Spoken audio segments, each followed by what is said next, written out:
as to why. People just go, Nancy Kerrigan comes to mind, getting hit with this, oh, why me? Why? Or was that Tanya Harding? No, Tanya Harding was behind that thing. He hit her. But all that took place here in America, Vinny. A very famous scene where the woman's screaming, why? And she's holding her leg like a victim. She was an Olympic ice skater. The point is, we can't fall into that screaming, apathetic, panicked, why type of mentality for all of our lives. We've got to open up our minds to us choosing to be here and choosing to become better people, because we're forced to, and we're forced to see this darkness. It's in plain sight. It's all around us. It's fairly obvious 9/11 was an inside job. Yeah. I just want to, what if the creator set all this up intentionally for it to be so obvious? Lindsey Williams say they have to show us what they're doing. Why is that? How is this built into the cosmic, spiritual, natural order of things that they have to show us what they're doing? Unless it's there to constantly be obvious what they're doing, and people have a choice what they're going to serve here. Yeah. Well, what's interesting is when people grab their leg and scream out, why? They only want to ask the question because they don't really want to hear the answer. We'll be right back after the break at thevinnyEastwoodshow.com. Alex Ansari, Outside the Box. Welcome back, ladies and gentlemen. It's the final segment. We were just commenting like it's, Alex, it's already been 2 hours pretty much, bro. And it's like, it's gone. That's why I call it the fastest 2 hours in talk radio, because we're just sitting here having a laugh. I don't know if you've ever experienced this. You probably have, and most people probably have. When you're at a party and you're a bit wasted or whatever, and you start having a really interesting conversation with somebody, and before you know it, the party's almost over, and you're still talking. And you're like, whoa, where the hell did those couple of hours go? Right. And that's kind of what the show's sort of turned into. It's kind of like a sober version of that. Yeah, it's definitely been a sober version of that. I've enjoyed it, and I respect what you do quite a bit, and I enjoy a lot of the interviews, and I've become quite bored with a lot of other shows over the years, and quite tired of hearing the same thing presented the same way over and over. So people certainly appreciate that. I wanted to mention one thing briefly, and very briefly. I also want to give out my contact info. I don't want to be in the game of predicting things at a certain time frame and saying it's going to happen. But from recent developments in Syria, I've seen more and more things validate what I felt is going to be the reality of what's going to go down for the last 6 years. I've just seen more and more validation. And what I believe, whether we call it World War III or whether we call it just the masses being gunned down by mercenaries or zombies in exoskeletons, whatever the case may be, I see this conflict being manufactured by them, whatever we identify to be them, between Russia, China, and the United States. And I see it culminating not this year and not next year, but a series of events this decade that just lead to more weakening of the United States and basically more of the world being turned against the U.S. You notice with Syria now, the whole world's getting ready. Russia and Iran, they're doing the missile deal. Russia and Syria, the whole world's getting ready. And by that time, China will be ready, and China will be on the moon. The peak of solar cycle 25, we're right now in 24. It's going to peak late this year in 2015. That's NASA's latest projections. And as I alluded to earlier, peaks in these solar cycles correlate with peaks in wars, starting or ending massive major you-know-what's hitting the fan, including economic. So I see the 2022 the 2026 timeframe as being very, very interesting.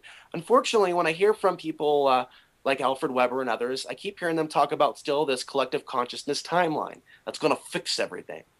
And I'm from the point of observation that this is about the soul's journey, that these are just spacesuits. I know people really believe this, but I don't think they really internalize this, that we're here temporarily. We're here, we're born, and then we're out of it. Rest in peace, Bob Bowman, also a former guest of mine. You and Jack Blood were talking about that. Many people have come and gone. Aaron Russo. We remember these souls, but they did their work and they're gone. Now it's us, and we're here. And we have a responsibility to warn people about what we're seeing, because ultimately it's healing and we're trying to protect people. So I see this deception coming, Vinny, and I don't think there's enough people today aware that it's a controlled war to use to traumatize the population. I'm not going to say they're going to be successful at depopulating 80%. And I'm not going to say that divine intervention won't play a part in maybe helping us at whatever form it will be. But I'm not going to expect any Pleiadian or any so-called ET group that someone's channeled to come and save my behind. I see this shift as being our greater awareness of what they're trying to pull. And through that, we're showing who we stand for, that we stand with God, that we stand with the creative forces of the universe, if we prefer to identify with that. When we expose their plans to turn nation against nation, as they try to bring the book of Revelation to fulfillment, as they play off that script, we expose them because it's the right thing to do.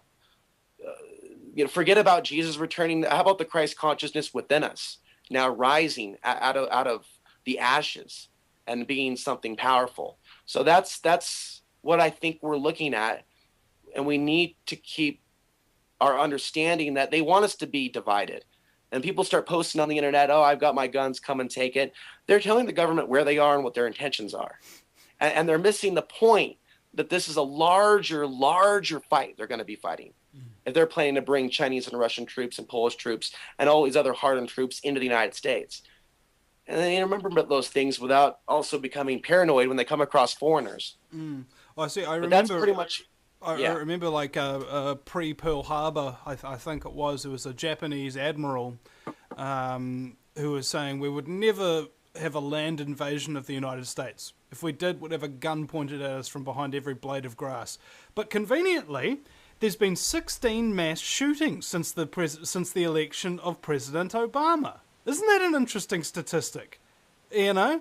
And every single time that one of these mass shootings comes out, in a gun ban zone, mind you, by people with unlawfully obtained firearms usually, we're just going to come out and ban guns. Yeah, unless, of course, it was one of those attempted mass shootings where the shooter was shot from somebody who had a concealed carry permit legally. Yeah. Very good points, and they're going after the AR-15, and they're asking the question, well, what good is an AR-15 for? What does a citizen need an AR-15 for? You need something at least at that capacity to fight off an army. Yeah. So I want to plug my interview from 2007. Alex Hansering interviews Leon Legant. Leon Legant began having dreams of the invasion of the United States when he was 10 years old. He later moved on to become a clairvoyant teacher to help people access their inner sight. He does not talk to people this often about this. But if people do want to hear what he saw and the timeline, he also saw a Japanese disaster happening and other earth changes before this event. They want to interview Leon Legant, Legant, and my name, and there'll be a couple of different interviews where that view is represented. Is he still alive? I think Texas... What's that? Is he still alive? Yeah, he's still alive, and he teaches online meditation classes. Would he come on this show? Would he come on this show? I don't know, but I can maybe ask him and give him your contact info, and we'll see. Hook a brother up, yo. Yeah. Well, we haven't talked a whole lot. I know this actually really bothers him. This really bothers him, Vincent, just this topic, because he sees Korea involved. He sees lots of things. But ultimately... he saw the resistance forming in Colorado. I feel like I was drawn to this region for a number of different possible reasons.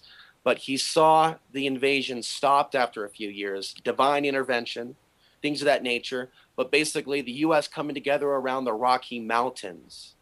So, while I lived in Portland, I was just generally concerned about the city's overall well-being. And like I said about the local politics and whatnot, I really wanted to save that city. I wanted to be a martyr in some way. At one point, I was very concerned that no one was saying anything about the martial law drills, like Top Off 4, which I documented, the black helicopter flyovers, and just a general increase in Homeland Security, doing things locally that were obviously very creepy. And I started to learn that there are multiple drills that Northcom's been involved in where they're preparing to intercept attacks from overseas. People can look up Vigilant Shield 07. And see that drill was running concurrent to Top Off 4, but they weren't talking about it in the media. So I would go around asking questions. Why are you talking about a drill to protect us from Al-Qaeda? They did a simulation of the Still Bridge blowing up and how Homeland Security would rescue Portland and run things from the city, set up as a base of operations. But they were running other drills with China and Russia attacking the U.S. So at that point, I was trying to get local officials to tell us, why are you running such a scary drill like that, but you're not telling us in the media. So I think the West Coast has got definitely some major challenges, and I want to share my YouTube channel for people to be able to find some of my other videos. And I'm going to be posting my solar flare presentation about a month from now, when it's released from Mark Passio, who was the gracious host of the Free Your Mind conference. It's youtube.com/Alex Answering. That's where people can find 7 years, 8 years of interviews, and it's all just randomly there on one channel. And then there's alexanswery.tv, which over the course of this coming week, I'm going to be working on updating with articles and videos and whatnot. And eventually I'll establish a newsletter. I've been moving so much, it's been difficult for me to get back to people and maintain it, but I'm going to try to do that this winter. And of course, people can also find me over at Facebook, and they can follow some of my posts from there. Mm-hmm. All right. Well, we've still got a minute or two left, and I was just thinking about this, right? How could we ever figure out where it is we're going to end up? Because I don't know about you, but I've seen so many people predict things. Virtually nothing happens like you think it's going to, and even if it does happen like you think it's going to, it doesn't happen the way you thought it was. And what occurs to me is that if you have a belief in something, your beliefs will always be challenged. Always. And you've got to be prepared for that. And you've got to be prepared to change your beliefs when new information comes into the fold. And I think what I classically say all the time is there's my 3 most favourite words are, I don't know. 3 most hated words are, I don't care. And the 3 words that are required for personal growth is, I was wrong. And I believe that philosophy, that 9-word philosophy, kind of encapsulates and brings about a lot of balance within me, because it means that I can constantly change. I remember I was asking my landlady, who's been living in this particular place for 26 odd years, right? If we could have some chooks in the background. And she said something to me I'll never forget. No, I don't like change. And I was just thinking, so you don't like the only constant in the universe? You're Shiite Muslim out of luck. I'm sorry. You know, it's one thing that you cannot avoid. And if you're afraid of it, and if you don't like it, well, I'm sorry, but you're never going to reach your full potential. Embrace it. Make it frickin' happen. And that's why I really find it very interesting how every single political campaign that's running against the current established order campaigns on a platform of change. And people vote for them because they actually do want it. But it never frickin' happens because the people are lying to you. Stop believing them and start changing things yourself. You don't need them anymore, ladies and gentlemen. You don't need them anymore. Thank you very much, Alex, for coming on the show to me. alexanswery.tv is the website. And just Google him on, the NSA search engine or something of that nature. And you'll be able to look at the websites of the VinnyEastwoodShow.com. And we'll see you again sometime.